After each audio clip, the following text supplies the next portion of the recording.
الحمد لله وحده وكفى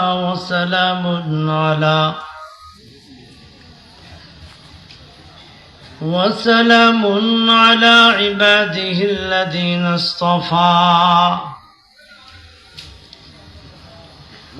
أما بعد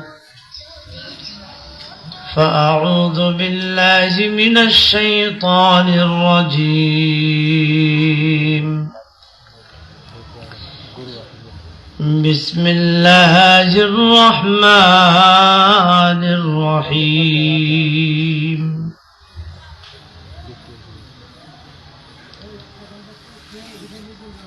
وقضى ربك ألا تعبدوا إلا إياه وبالوالدين إحسانا إما يبلغن عندك الكبر أحدهما أو كلاهما فلا تقل لهما أف ولا تنهرهما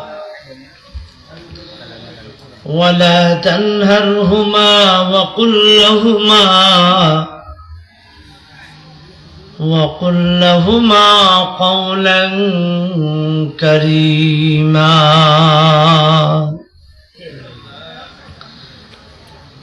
قال رسول الله صلى الله عليه وسلم رضا الرب في رضا الوالد وسخط الرب وسخط الوالد أو كما قال النبي عليه الصلاة والسلام সকলে একটু দরুদ শরীফ পড়ে আল্লাহুম্মা সাল্লি আলা মুহাম্মাদিন ওয়া আলা আলি মুহাম্মাদ কামা সাল্লাইতা আলা ইব্রাহিম ওয়া আলা آل إبراهيم إنك حميد مجيد اللهم بارك على محمد وعلى آل محمد كما باركت على إبراهيم وعلى آل إبراهيم إنك حميد مجيد সবাই একটু জিকির করে লা ইলাহা ইল্লাল্লাহ লা ইলাহা ইল্লাল্লাহ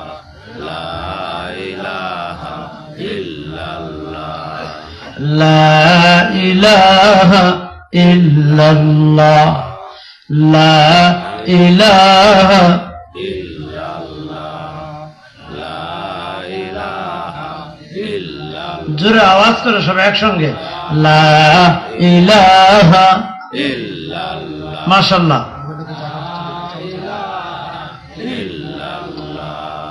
লা ইলাহা ইল্লাল্লাহ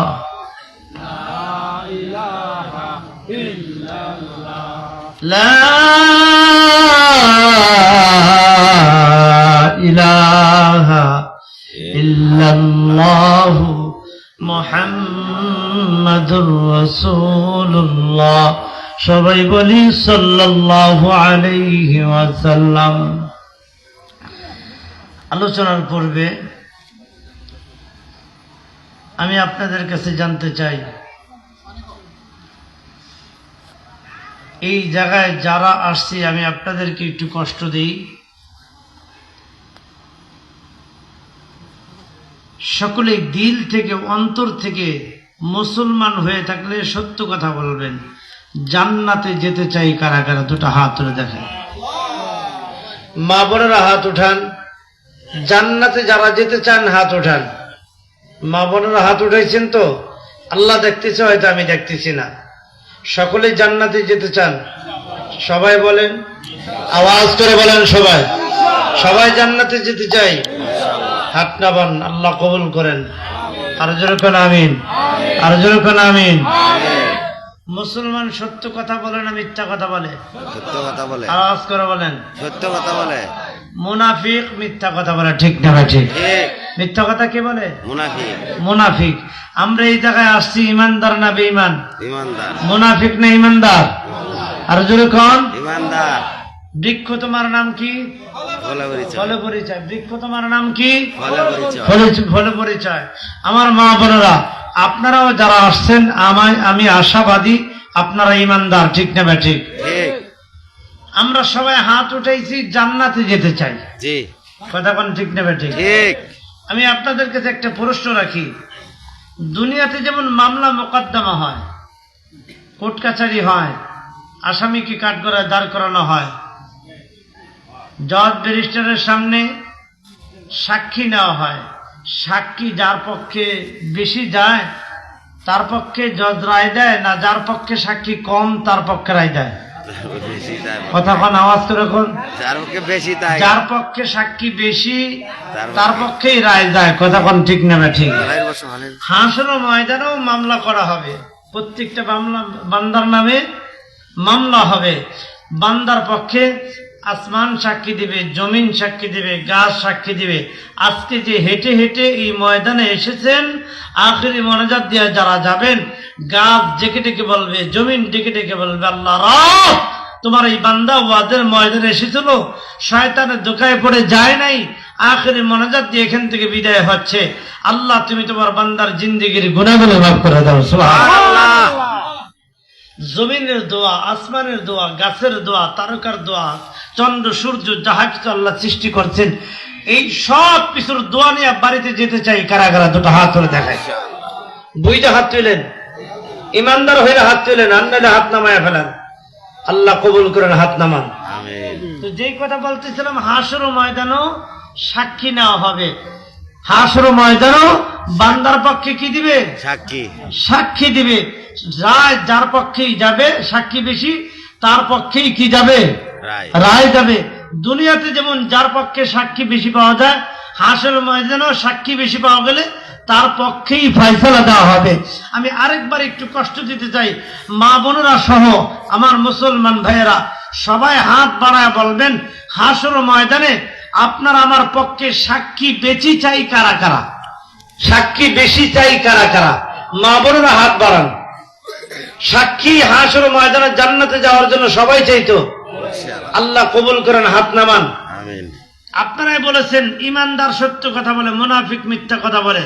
সাক্ষী যার বেশি দরকার হাসর ময়দানে, মৃত্যুর পরে হাসর ময়দানে সাক্ষী বেশি নিয়া যার জান্নাতে যাওয়া দরকার, যেই জায়গায় বসছেন এই জায়গাটা হাসর ময়দানে আপনার পক্ষে সাক্ষী দিবে। সুবহানাল্লাহ।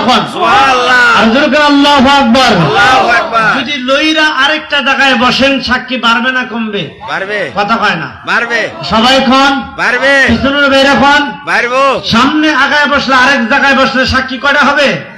দুইটা। তাহলে আমি বলবো, যার সাক্ষী বেশি দরকার হাসর ময়দানে, ইমানদার হয়ে থাকলে, মুনাফিক না হইলে, সামনে আগায়া সাক্ষীর আশা নিয়ে হাত বাড়াইছেন তারা সামনে আগায় বসবেন। আর যদি মুনাফিক হন তাহলে জায়গায় বসে থাকবেন। আমার মা বোনেরা, ইমানদার হইলে সামনে আগায় বসবেন, মুনাফিক হইলে জায়গায় বসে থাকবেন। ইমানদার হইলে সামনে আগাইবেন। দেখি কে কে ইমানদার, দেখি কে কে ইমানদার, কে কে লড়ে। মাশাআল্লাহ, মাশাআল্লাহ। এই তো, এই মা বোনেরাও আগায় বসেন। ইমানদার মুমিন হলে আগায় বসবেন। এই দেখবেন আবার কিছু মুনাফিকরে শয়তানে বের করে নিয়ে যাইব। এই সুযোগে বের হয়ে ভাগার চেষ্টা করবো। শয়তানের সুযোগ একটা পাইছে, উঠে যা। কথা কয় না, ঠিক নেবে ঠিক? শয়তান এই জায়গায় বসতে দিতে চায় না।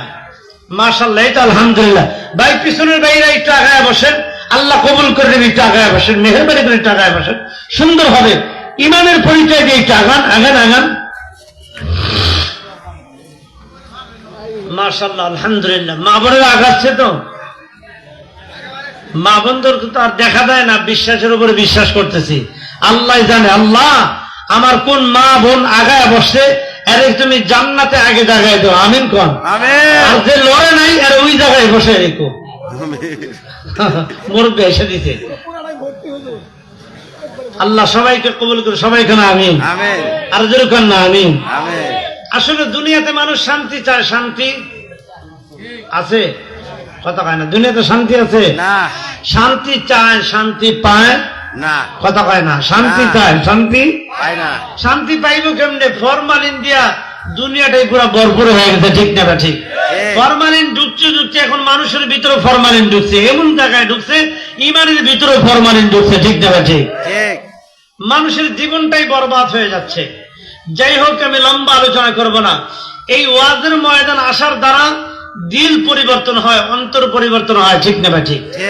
কলব পরিবর্তন হয়, সবার কলব পরিবর্তন হয় না। সবাই ওয়াজের ময়দান আসতে পারে না। যদি সবাই ওয়াজের ময়দান আসতে পারতো তাহলে এই ময়দান আজকে জায়গা হতো না, ঠিক না? ঠিক। সব মানুষ ওয়াজের ময়দান আসতে পারে না। সবাই যদি ওয়াজের ময়দান এসে যায়, জাহান্নামে তো কিছু মানুষ যাওয়া লাগবে, কথা হয় না। ওয়াজের ময়দান আসলে তো আল্লাহ গুনাহ মাফ করে দেবে, সুবহানাল্লাহ। আল্লাহ পাকের ওয়াদা, যে বান্দারা ওয়াজের ময়দান আসছে আখিরে মোনাজাত দিয়ে এখান থেকে যাবে, আল্লাহ ফেরেশতাদের সাথে গর্ব করে বলবেন, ফেরেশতারা তাকায় দেখ, আমার বান্দা বাড়িতে বসে থাকে নেই, ওয়াজের ময়দানে চলে আসছে। আমার বান্দা মোনাজাত দিয়া আমি রবের কাছে তওবা করে বাড়িতে ফিরছে। আমি আল্লাহ ওরা নিষ্পাপ মাসুম বাচ্চার মতন গুনাহ মাফ করে দিয়া আমি আল্লাহর বাড়িতে পৌঁছায় দেব, সুবহানাল্লাহ। এই জন্য লম্বা আলোচনা করব না। এই যে আজকে বাইতুন নূর মসজিদের, জামে মসজিদের উদ্যোগে মাহফিল, এই মসজিদটা কোথায়? হ্যাঁ, পাশে। প্রথমে একটা প্রশ্ন রাখি, এটা আমি বলার চেষ্টা করব। এই মসজিদটা যেই জায়গায় আছে, যেই জায়গায় অবস্থিত, যেই জায়গায় হয়েছে, আমি আপনাদের কাছে একটা প্রশ্ন রাখবো। প্রথম, এই মসজিদটা ওখানে না হয়ে তো এখানেও হতে পারত, কথা বোঝেন নাই? ওই জমিনে না হয়ে কি করতে পারতেন? এখানেও হতে পারতেন। অথবা এই জায়গায় না হয়ে ওই জায়গাও হতে পারতেন। কিন্তু মূল কথা হলো মসজিদটা ওই জমিনেই কেন হলেন? ওই জায়গাটাই কেন হলেন? অন্য জায়গায় কেন হলেন না? একটা প্রশ্ন আমি শেষে বলার চেষ্টা করব। মসজিদটা ওই যে, আমরা তো অনেক মনে করি জমিদাতা জমি দিছে এই জন্য ওই জায়গায় হয়েছে, না, বিষয়টা কোশ্চিন কালো এরকম না। জমিদাতার যদি জমির কারণ হইতো তো এই জমিদাতা তো আল্লাহ পাকের পক্ষ থেকে দিতে পারতো, দেয় নাই কেন? ওই জমিতে মসজিদ হলো কেন? একটা রহস্য আছে, এই রহস্যটা বলার চেষ্টা করবো ইনশাআল্লাহ।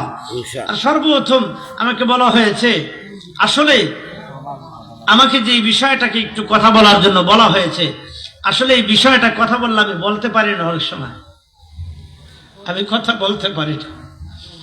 এই জন্য এই বিষয়টাকে আমি কথা বলতে সোয়াজে ওয়াজের ময়দানে আমি বলি না, দুঃখে কলিজা ফেটে যায়।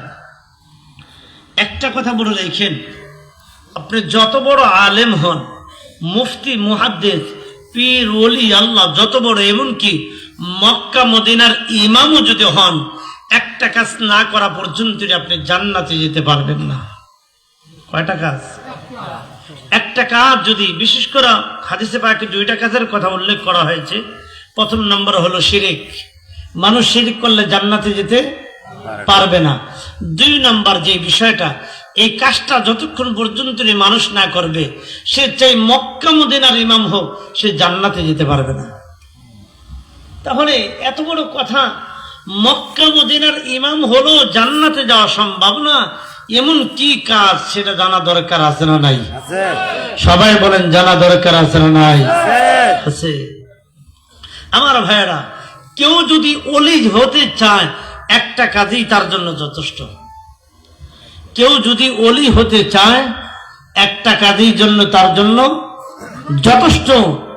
সে হজ করবে, হাজি হবে, বিশাল বড় আলেম হবে, যদি এই কাজটা তার ভিতর না থাকে, সে ঈমান হারা হয়ে মৃত্যুবরণ করার সম্ভাবনা আছে। আর এই কাজটা যদি কেউ করে, আল্লাহ পাক তাকে ওলি না বানায় ইমানের সাথে মৃত্যু দান করবেন, সুবহানাল্লাহ। ওলি না বানায় অন্ধকার কবরে নেবেন না, বরঞ্চ ইমানের সাথে আল্লাহ তাকে মৃত্যু দান করবেন, সুবহানাল্লাহ। আল্লাহ বসে এজন্য আমার বন্ধুগণ, আমার ভাইরা, আল্লাহ পাক রব্বুল আলামিন বলেন, বান্দারে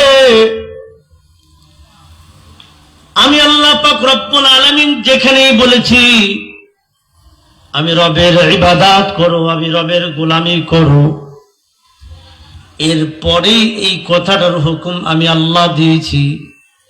এত গুরুত্ব থাকার কারণে এই কথাটা, এই ইবাদতটা, এই আমলটা আমি রবের ইবাদতের সাথে সংযুক্ত করে দিয়েছি। আমি আপনাদের কাছে জানতে চাই, এই ইবাদতের এই আমলটার গুরুত্ব আছে না নাই? আর যেরকম আছে না নাই? মুসলমান ইমানদার ও আল্লাহর বান্দারা, এই বিষয়টা কোন বিষয়? বর্তমান সমাজের দিকে তাকাইলে দুঃখ কলিজা ফেটে যায়। আমার মুরব্বী বাজান গো, সেটা হলো একমাত্র মা বাবার খেদমত করা। যতদিন পর্যন্ত একটা মুসলমান ইমানদার মা বাবার সন্তুষ্টি অর্জন করতে পারবে না, মা বাবার খেদমত করে মা বাবাকে সন্তুষ্ট রাখতে পারবে না, ততদিন পর্যন্ত ওই বান্দা কশিনকালও জান্নাতে যাওয়া সম্ভব হবে না। ঠিক না ঠিক? যেরকম আপনি হাজি হইতে পারেন, নামাজি হইতে পারেন, আপনি প্রতি বছর হজ করতে যেতে পারেন, মক্কা মদিনার ইমাম হতে পারেন, আপনার উপরে যদি আপনার মা বাবা অসন্তুষ্ট থাকে, রব বলেন আমি আপনার প্রতি অসন্তুষ্ট হয়ে যাই। আর যে এবং কথা বলে কে?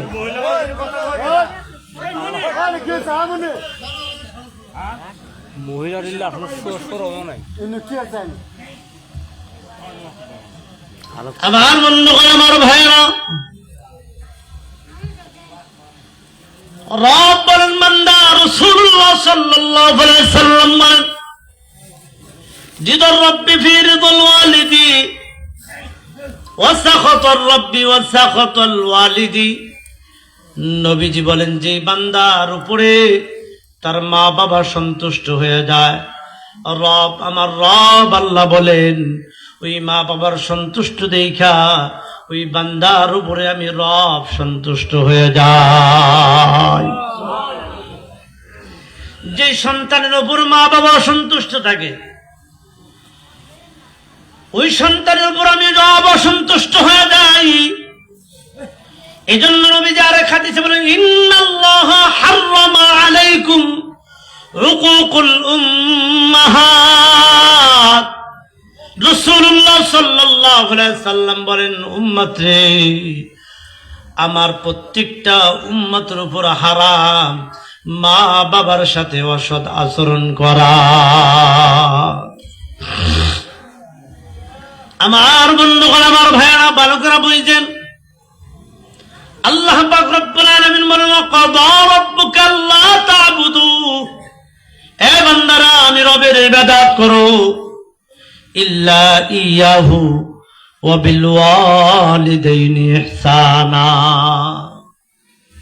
তোমরা তোমাদের মা বাবার প্রতি সৎ আচরণ করো, ইহসান করো, ভালো আচরণ করো।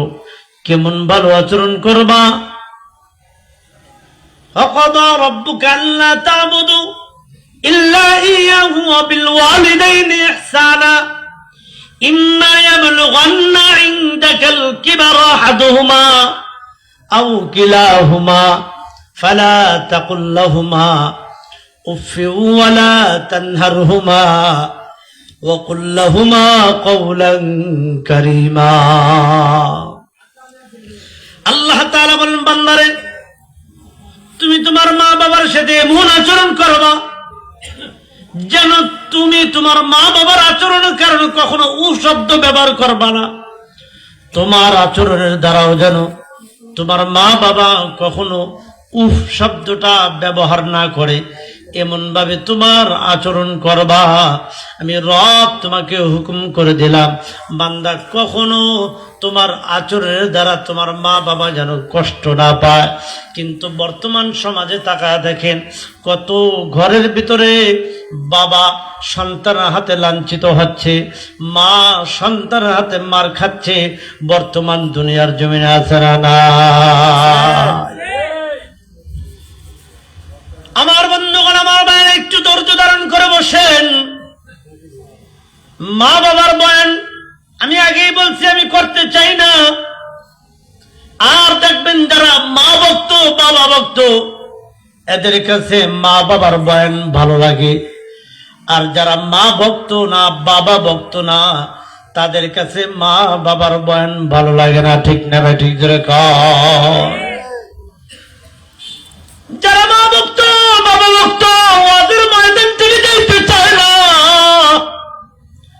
চোখের পানি ফালা ফালা কান্না করে, আয় রব আমার মা দুনিয়ার জমিন থেকে বিদায় হয়ে গেল, আমার বাবা দুনিয়ার জমিন থেকে বিদায় হয়ে গেল, কতদিন হয়ে গেল অন্ধকার কবরে শোয়া দিলাম।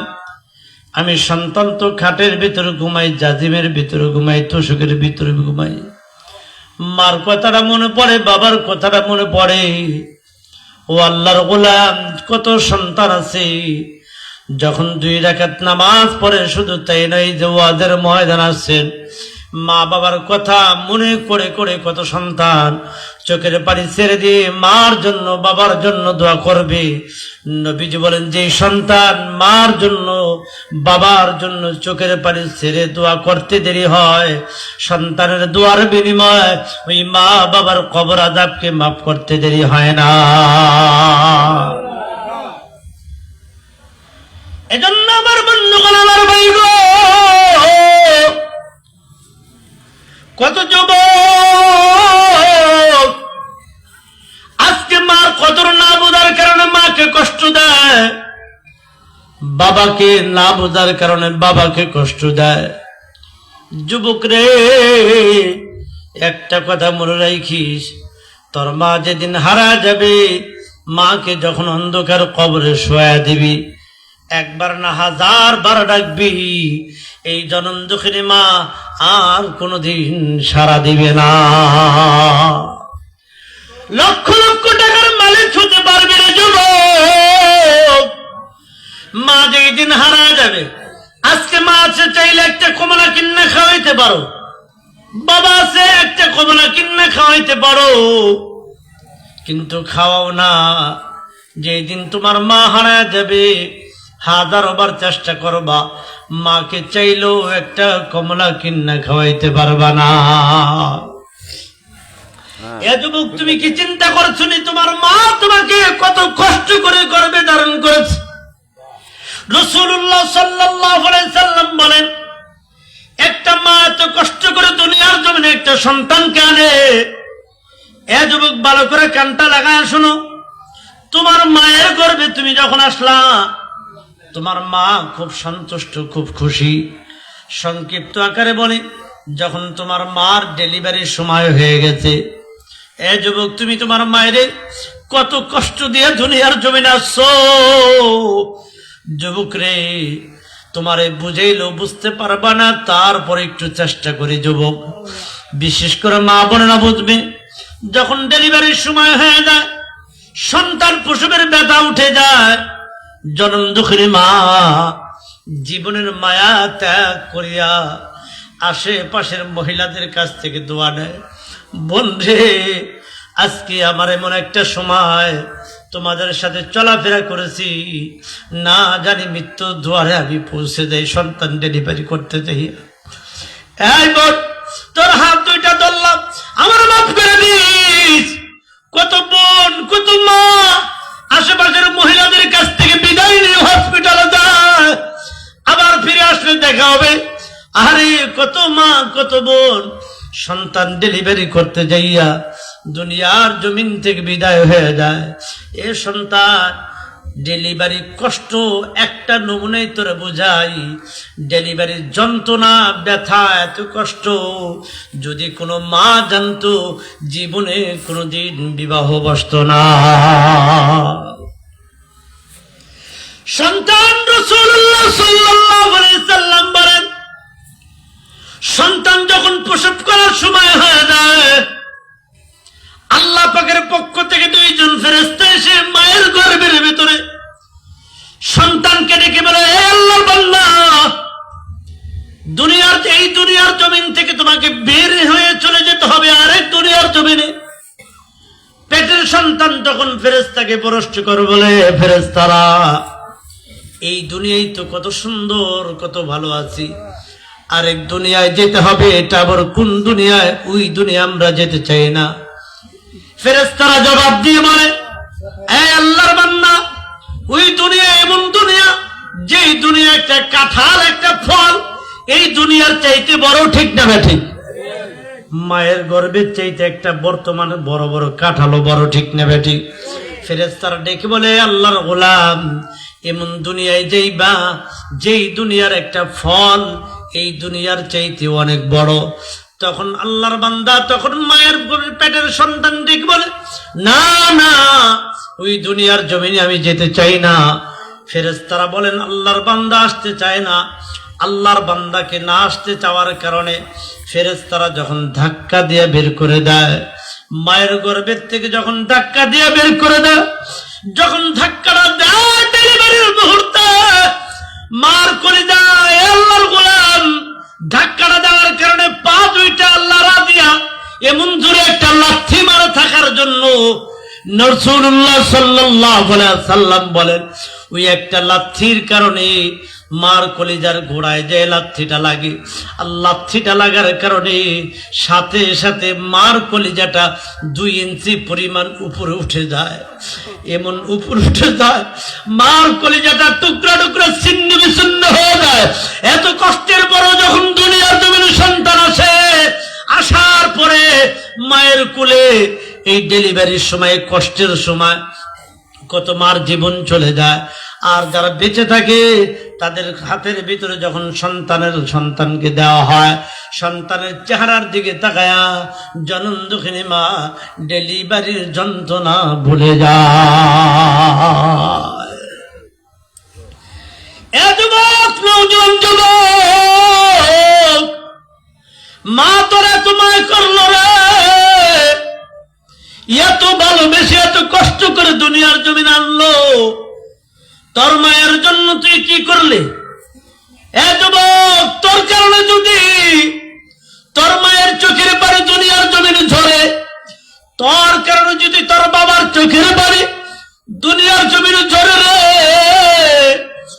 আমি বলবো তোর মতন কুলাঙ্গার সন্তান দুনিয়ার জমিনে আর কেউ হতে পারে না, ঠিক না ঠিক? যুবক, চক্ষু দুইটা একটু বন্ধ করে দেয়। তোর মা তোরে কত কষ্ট করে গর্ভে ধারণ করলো, দুনিয়ার জমিনে আনলো, তুই কি জানোস নি? তোর মা তোর মায়ের জীবনের চাইতেও বেশি মহাব্বত করে, বেশি ভালোবাসে। আমাদের এলাকার ভিতরে একটা নমুনা বোঝাই মা কি পরিমাণ একটা সন্তানকে মহাব্বত করে। আমাদের এলাকার ভিতরে মাদারীপুর শিবচর থানায় খলিফাকান্দি গ্রামে দেখবেন বর্ষাকালে অনেক সময় নৌকা নিয়ে মানুষ চলাচলতি করে। বর্ষার সিজনে একটা সন্তানকে নিয়ে নৌকার ভিতরে জনম দুঃখিনী মা গোসল করতে নামছে। বাড়ির পিছনে বিলের ভিতরে নৌকার ভিতরে বসা, বিলের ভিতরে গোসল করতে নামছে। জনম দুঃখিনী মা মগ দিয়ে পানি উঠে উঠে গোসল করতেছে নৌকার ভিতরে বসে বসে। এমন সময় হঠাৎ করে ওই যে কলিজার টুকরা সন্তান দুষ্টামি করতে যাই, এত ছোট্ট বাচ্চা আস্তে করে পানির ভিতরে পড়ে গেছে। যেই মাত্র সন্তান পানির ভিতরে পড়ে গেছে, মা আর একটা সেকেন্ডও দেরি করে নাই, নৌকার থেকে লাফ দিয়ে সন্তানকে বাঁচাবার জন্য সাথে সাথে লাফ দিছে। এই দৃশ্যটা আবার বাড়ির কিছু মানুষ দেখছে, কিন্তু দেখছে ঠিক মা উঠে না, সন্তানকে উঠায় না। এই দৃশ্যটা দেখার পরে এলাকার মানুষ, খলিফা কান্দির মানুষ যখন হায় হুল্লা পড়ে গেল, কিরে কেন উঠে না, সবাই মিলে এসে খোঁজার পরে খোঁজাখুঁজির পরে পাইছে ঠিক, কিন্তু এমন ভাবে পাইছে মানুষ চোখের পানি ধরে রাখতে পারে নাই। সন্তানকে বাঁচাবার জন্য মা কলিজার টুকরা সন্তানটিকে বুকে জড়ায় ধরছে, পানির নিচে মা সন্তানকে বুকে জড়ায় এইভাবেই মরে আছে। এই যুবক, তুই কি চিন্তা করে দেখছ মা তোর কি পরিমাণ ভালোবেসে দোয়া করেছে, বড় করেছে? তুই একটু চিৎকার দিলে মা দৌড়ে যায়। আজকে মা একটা কাশি দিলে তোমার কাছে বিরক্ত মনে হয়। এজন্য তো আল্লাহর নবী বলছেন, তোমার মা বাবা দুইজন, একজন অথবা দুজন যদি বার্ধক্যে পৌঁছে যায়, বৃদ্ধা হয়ে যায়, কখনো মা বাবার আচরণে কষ্ট পেও না, নিজে শব্দ ব্যবহার করো না। একটা কথা মেসাল মনে পড়ে গেছে যুবক, তোমাদের কাছে এই মা বাবার বয়ানটা আমি আর করতে পারবো না। তবে একটা কথা মনে রাখো, কেউ যদি জান্নাতে যেতে চায়, মা বাবার সন্তুষ্ট ছাড়া বিকল্প কোনো রাস্তা না।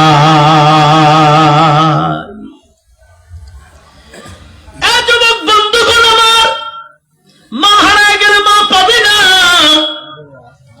বাবা হারায় গেলে বাবা পাবে না। যুবক রে, একটা মেসাল তোমাদের সামনে তুলে ধরি, দিলটা নরম করে দিবা। এই যুবক, কার জানি মা নাই রে, কার জানি বাবা নাই? আমার বন্ধুগণ, আমার ভাইয়েরা, অনেক পূর্বেকার, অনেক আগের জমানার কথা বলছি। আপনাদের এলাকার ভিতর অনেক সময় ছেলে পেলেরা বিদেশের জমিনে যায় কি যায় না? বাংলার জমিন থেকে বিদেশের জমিনে যায়। এক নওজোয়ান যুবক বিদেশের জমিনে যাবে, মার কাছ থেকে বিদায় নিচ্ছে, এলাকার মানুষ থেকে বিদায় নিয়ে চলে যাচ্ছে। জন্ম যখন মা, গর্ভে ধারিণী মা সন্তানকে বিদায় দেয়, কিন্তু বিদায় মন থেকে দিতে চায় না। আমার বন্ধুগণ, আমার ভাইয়েরা, ভালো করে কথাটা বুঝছেন? এই যুবক, এখনো সময় আছে, মার কাছ থেকে ক্ষমা চা, ব্যবসার ভিতর উন্নত হবে। মাকে সন্তুষ্ট কর, কামার রোজগারে বরকত পাবি, ব্যবসার ভিতর বরকত পাবি। যতদিন পর্যন্ত মা বাবা সন্তুষ্ট না হবে, ততদিন পর্যন্ত ব্যবসা বাণিজ্যের ভিতরও বরকত পাওয়া যাবে না। ঠিক না বেঠি? সন্তান যখন বিদেশের জমিনে রওনা হয়েছে, ভালো করে দিলটা নরম করে দিয়ে কথাটা শুনি। জন্ম যখন মা সন্তানের পিছনে পিছনে আড়ালে আড়ালে দৌড়ায়, যতক্ষণ পর্যন্ত সন্তানকে দেখা যায় ততদিন পর্যন্ত যায়। এক পর্যায়ে সন্তান যখন গাড়িতে উঠে যায়, জনম যখনই মা কাপড় আঁচলটাকে মুখের সাথে লাগায়া ফুপায় ফুপায় কানতে কানতে বাড়ির ভিতর আসে। বাড়ির ভিতর আসার পরে আল্লাহর কাছে দোয়া করে, আল্লাহ, আমার সন্তানটা বিদেশের জমিনে যায়, আমার সন্তানটাকে তুমি হেফাজত কইর। আমার মুসলমান বন্ধুগণ আমার, এইভাবে যাইতে যাইতে যাইতে যাইতে বিদেশের জমিনে চলে যায়। 1 বছর 2 বছর যায়। এ মুসলমান আল্লাহর গোলাম, ভালো করে বুঝেন, 2 বছর যাওয়ার পরে এই সন্তান যখন বিদেশের জমিনে গেছে, সর্বপ্রথম বিদেশের জমিন থেকে টাকা পেয়ে মার সাথে কথা বলার জন্য মার জন্য একটা মোবাইল ফোন পাঠাইছে। কিন্তু বর্তমান সমাজে কিছু সন্তান আছে, বিদেশের জমিনে গেলে বউর সাথে যোগাযোগ থাকে, মায়ের সাথে যোগাযোগ থাকে না। এমন আছে না? এমন বিবাদান, দিলটা নরম করে দিয়ে শুয়ে নিন। এই সন্তান বিদেশের জমিনে যাওয়ার পর একটা মোবাইল ফোন মায়ের জন্য পাঠাইছে। মায়ের জন্য পাঠানোর পর প্রতিদিন রাত্রিবেলা মায়ের সাথে কথা বলে। কাজের থেকে আসার পর মার সাথে কথা বলার পর সন্তান ঘুমায়। 1 বছর 2 বছর যাওয়ার পরে হঠাৎ করা আল্লাহর এই বান্দি ওই যুবকের মা, বিদেশের ছেলে যুবকের মা দুনিয়ার জমিন থেকে বিদায় হয়ে যায়। মা দুঃখনি জন্ম দুঃখনি দুনিয়ার জমিন থেকে বিদায় হয়ে যায়। মুসলমান, একটা কথা বলো নাই, কিন্তু সন্তানের কোথাও যদি কিছু হয় মায়ের কলিজায় জানে, ঠিক না বা ঠিক? আবার যদি সন্তান যদি মা ভক্ত হয়, মার কলিজার টুকরা হয়, মা ভক্ত হয়, তাহলে মায়েরও যদি কিছু হয় এই সন্তানের কলিজায় জেনে যায়, ঠিক না বা ঠিক? জনম তখন মা, ওই যুবকের মা দুনিয়ার জমিন থেকে বিদায় হয়ে গেছে, দিনের বেলা বিদায় হয়ে গেছে। এই দিক দিয়া সমস্ত মানুষ আত্মীয় স্বজন মিলে কাফন দাফন পড়া আস্তে করে মাটি দিয়ে ফেলছে, বাংলাদেশের জমিনে মাটি দিয়ে ফেলছে। ওই বিদেশের সন্তানের দিলের ভিতরে সারাদিন কেমন জানি লাগতেছে, কিন্তু ওই দিন কাজের চাপ থাকার কারণে রাত্রে আসতেও দেরি হয়ে গেছে। এক পর্যায়ে যখন রাত্রে গভীর রাত্রে বাসায় ফিরছে, বাসায় ফেরার পর মোবাইলটা হাতে নিয়েছে, কেমন জানি লাগে মার মোবাইল ফোনে ফোন দিবে, কিন্তু সন্তান চিন্তা করলো না, এই গভীর রাত্রে যদি আমি ফোন দিই মার ঘুমে কষ্ট হবে, ঘুমে ব্যাঘাত ঘটবে। না না, এই গভীর রাত্রে আমি ফোন দিব না, সকালবেলা ফোন দিব। সৌদি আরবের টাইম আর এই বাংলাদেশের টাইম, সৌদি আরবের ফজরের সময় আর বাংলাদেশে 8টা 9টা, ঠিক না ঠিক? 3 ঘন্টা ব্যবধান আছে। ওই দেশের বিদেশের জমিনে সৌদি আরবে ফজরের টাইমে ফজরের নামাজ পড়ে সারা রাত্র সন্তান ছটফট করছে। ছটফট তো করাটাই স্বাভাবিক, কারণ মা দুনিয়ার জমিন থেকে বিদায় হয়ে গেছে। পরিবারের ছোট্ট সন্তান কেউ খবরটা কয় নাই, কারণ সন্তান যদি জ্ঞান হারায় ফেলে কে দেখবে বিদেশের জমিনে? এই জন্য কেউ বলে নাই, চাইছে আস্তে আস্তে বলবে, আস্তে আস্তে বুঝাবে। কিন্তু ফজরের নামাজ পড়ার পরে সন্তান যখন যেই মাত্র মায়ের মোবাইল ফোনে যখন ফোনটা ঢুকায় দিচ্ছে, মা তো দুনিয়ার জমিন থেকে বিদায় হয়ে গেছে। এই দিক দিয়ে মায়ের মোবাইল ফোনে যখন ফোনটা বেজে উঠেছে, ফোনটা ছিল বড় ভাইয়ের হাতের ভিতর, মা তো আর নাই।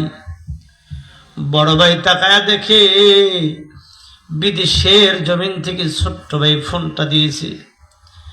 এবার চিন্তা করে বড় ভাই ছোট ভাইয়ের সাথে কি জবাব দিবে, কি বলবে। এক পর্যায়ে কান্না কান্না সরে মোবাইলটা রিসিভ করার পরে যখন বড় ভাই রিসিভ করছে, ছোট ভাইয়ের কলিজার ভিতর আরেকটা কামড় মারছে। কিরে, মার ফোন বড় ভাই আপনি কেন রিসিভ করেছেন? মা কোথায়? মার কাছে দেয়, আমি মার সাথে কথা বলবো। এক পর্যায়ে বড় ভাই কান্নাকে চাপায় রেখে ডাক দিয়া বলে, ভাই রে, মা তো এখানে নাই, মার কাছে আমি পরে দিব, এখন রেখে দাও। বড় ভাই কথা রাখা বলার পরে আস্তে করে মোবাইল ফোনটা কেটে দিল। বিদেশের জমিনে সন্তানের কলিজায় শান্তি নাই, মার সাথে কথা বলতে পারে নাই। 1-2টা ঘন্টা পরে আবার ফোন ঢুকেছে, আবার বড় ভাই ফোন দিছে, বড় ভাই ফোন রিসিভ করছে। এইভাবে ফোন রিসিভ করতে করতে ওই দিন রাত্রি বা ওই দিন বিকেল হয়ে যায়। এবার সন্তানের মনের ভিতর বারবার জাগে, বাংলাদেশে একবার ফোন দিলে মা আগে রিসিভ করতো, আর এখন যতবার ফোন দিই বড় ভাই রিসিভ করে। কারণটা কি, রহস্য কোথায়? কলিজার ভিতরে বারবার প্রশ্ন থাকে, কেন মা রিসিভ করে না, বড় ভাই কেন রিসিভ করে? এক পর্যায়ে সন্ধ্যাবেলা ফোনটা দেওয়ার পরে সিদ্ধান্ত হয়ে যায় যে না, মনে হয় আমার মা দুনিয়ার জমিনে আছে কিনা জানি না। ওই দিন রাত্রিবেলায় সিদ্ধান্ত নেয় আমি বাংলাদেশে যাব। এবার যখন রাত্রিবেলা ফোন দিয়া টিকিটটা কাইটা, এমার্জেন্সি টিকিট কাইটা বড় ভাইকে ফোন দিছে, ভাই আগামীকালকে সকাল 10টা বাজে আমাকে এয়ারপোর্ট আসবেন রিসিভ করার জন্য। আমি সকাল 10টায় এয়ারপোর্টে নামবো, আমাকে রিসিভ করার জন্য আসবেন। আমার ভালো লাগতেছে, আমি বাংলাদেশে আসবো। যেই মাত্র এই কথাটা বলছে, বড় ভাই মোবাইলটা কাটার পরে মোবাইলটা ফেলে দৌড়ে যা বাবার গলাটা ধরছে। ও বাবা, তোমার পাগল পাগল হয়ে গেছে,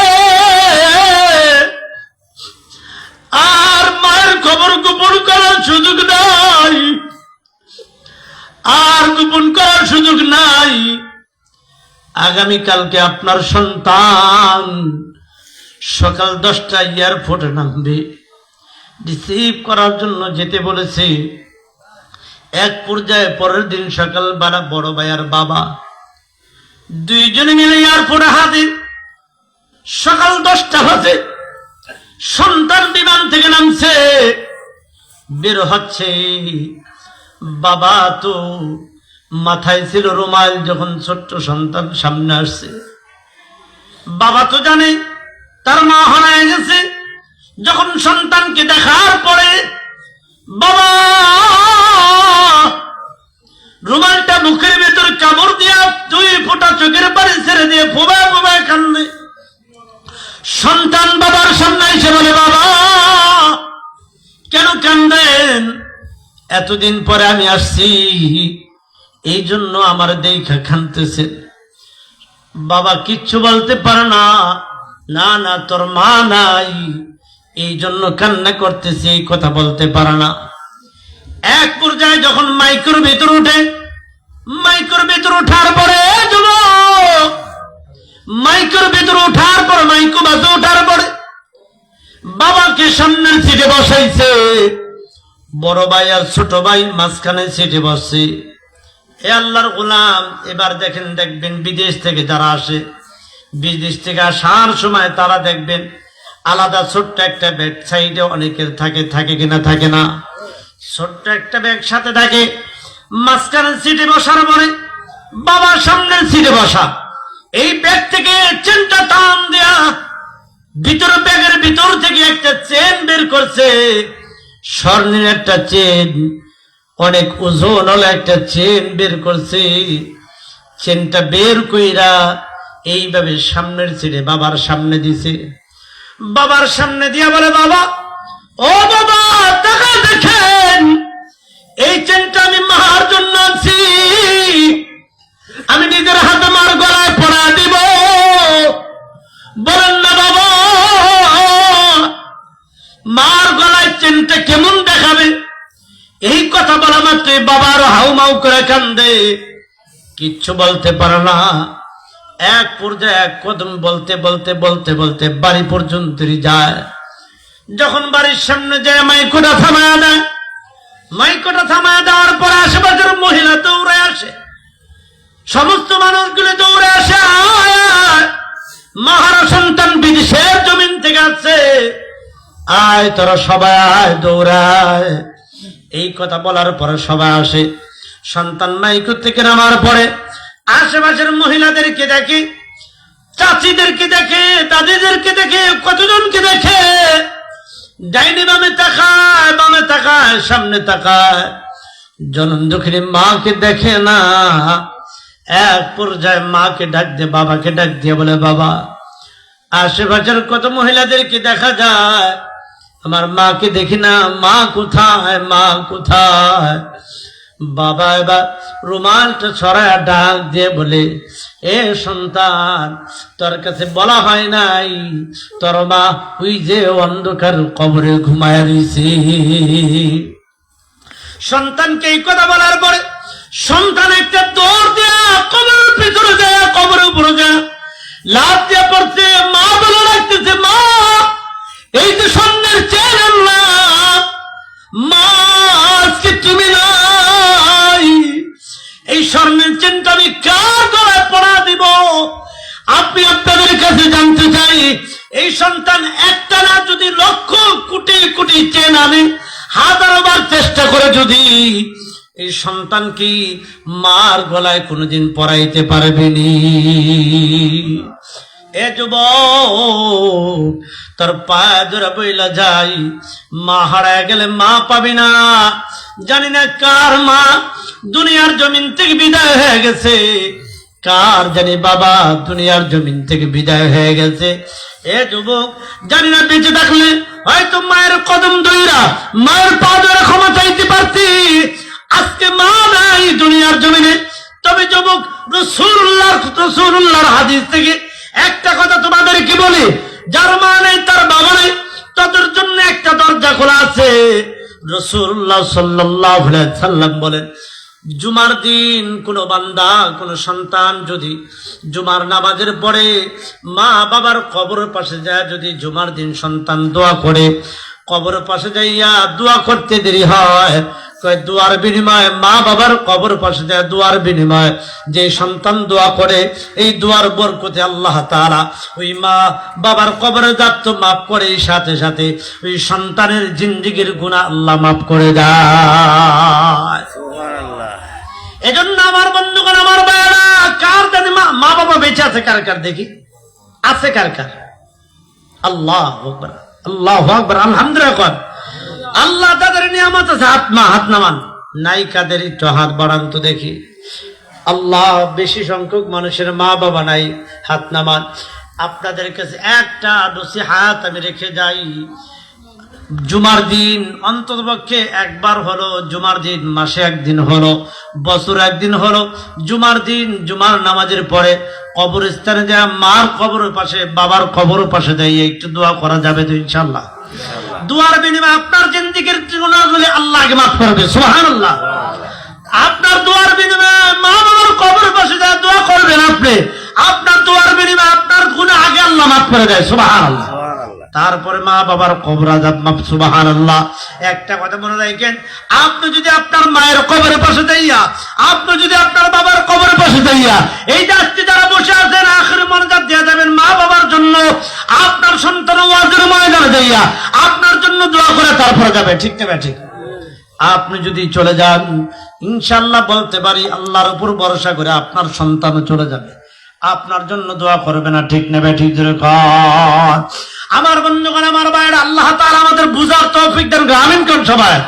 আমি প্রথম যেই পুরস্কার রেখেছিলাম, এই মসজিদটা এই জায়গায় কেন, এই মসজিদটা এই জায়গায় কেন? এই জায়গায় তো হতে পারতো, এখানে তো হতে পারতো, ওখানে তো হতে পারতো, ঠিক না ঠিক? অল্প সময়ের ভিতরে এই ব্যাখ্যাটা দিয়ে আমি শেষ করছি। এ মুসলমান, আল্লাহর গোলাম, আল্লাহ পাক রব্বুল আলামিন যখন বাইতুল্লাহ বানাবেন, কি বানাবেন? আল্লাহর ঘর। বাইতুল্লাহ কার ঘর? আর জোরে কর না, কার ঘর? এই মসজিদ কার ঘর? কেমনে বুঝলেন আল্লাহর ঘর? আল্লাহর ঘর কেমনে বুঝলেন? মসজিদ আল্লাহর ঘর, ঠিক আছে বুঝলাম, কেমনে বুঝলেন? কারণ তো জানতে হবে, কি কারণ আল্লাহর ঘর, বুঝেন তাহলে কথাটা, ভালো করে বুঝলেন কথাটা। মুমিন মুসলমান, আল্লাহর গোলাম, আল্লাহ পাক রব্বুল আলামিন ইব্রাহিম পয়গম্বরকে ডাক দিয়ে বলেন, ইব্রাহিম, আমি রবের ইচ্ছা হয়েছে আমার একটা ঘর বাইতুল্লাহ বানাবো, সুবহানাল্লাহ। কাকে ডাক দিয়া বলেন? কাকে? ইব্রাহিম পয়গম্বরকে। কাকে? ইব্রাহিম পয়গম্বরকে ডাক দিয়া বলেন, ইব্রাহিম, وَإِذْ يَرْفَعُ إِبْرَاهِيمُ الْقَوَاعِدَ مِنَ الْبَيْتِ وَإِسْمَاعِيلُ رَبَّنَا تَقَبَّلْ مِنَّا إِنَّكَ أَنْتَ السَّمِيعُ الْعَلِيمُ। আল্লাহ পাক রব্বুল আলামিন ইব্রাহিম পয়গম্বরকে বললেন, ইব্রাহিম, আমার ঘর বাইতুল্লাহ বানাও। সংক্ষিপ্ত কথা বলতেছি, যখন আল্লাহ পাকের পক্ষ থেকে ইব্রাহিম পয়গম্বরের কাছে হুকুম আসলো, এই আমার পয়গম্বর ইব্রাহিম, আমার ঘর বানাও, বাইতুল্লাহ বানাও। তবে ইব্রাহিম পয়গম্বরের ভিতরে একটা গুণ ছিল, এই গুণের কারণে আল্লাহ পাক ইব্রাহিম পয়গম্বরকে খলিলুল্লাহ বানাইছেন, সুবহানাল্লাহ। খলিলুল্লাহ মানে আল্লাহর বন্ধু, আল্লাহর বন্ধু বানায় আনেছেন কয়টা কারণে? একটা কারণে। এই একটা কারণ যদি আপনার আমার ভিতরে আসে, আল্লাহ পাক আপনাকে আমাকেও বন্ধু বানাইতে দেরি করবে না। বলতে পারেন হুজুর, এই একটা কারণ কি?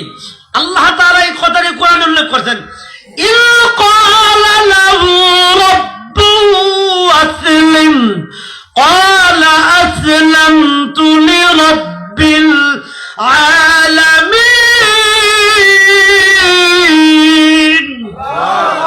কার কথা এটা? আল্লাহ পাক রব্বুল আলামিন বলেন, আমার পয়গম্বর ইব্রাহিমের একটা গুণ ছিল, যেই কারণে আমি বন্ধু বানায় নিছি। সেই গুণটা হলো, আমি রবের পক্ষ থেকে কখনো কোনো হুকুম আসলে ইব্রাহিম পয়গম্বরের কাছে হুকুম আসতে দেরি, হয়তো চাই মনের মতন হবে অথবা হবে না, চাই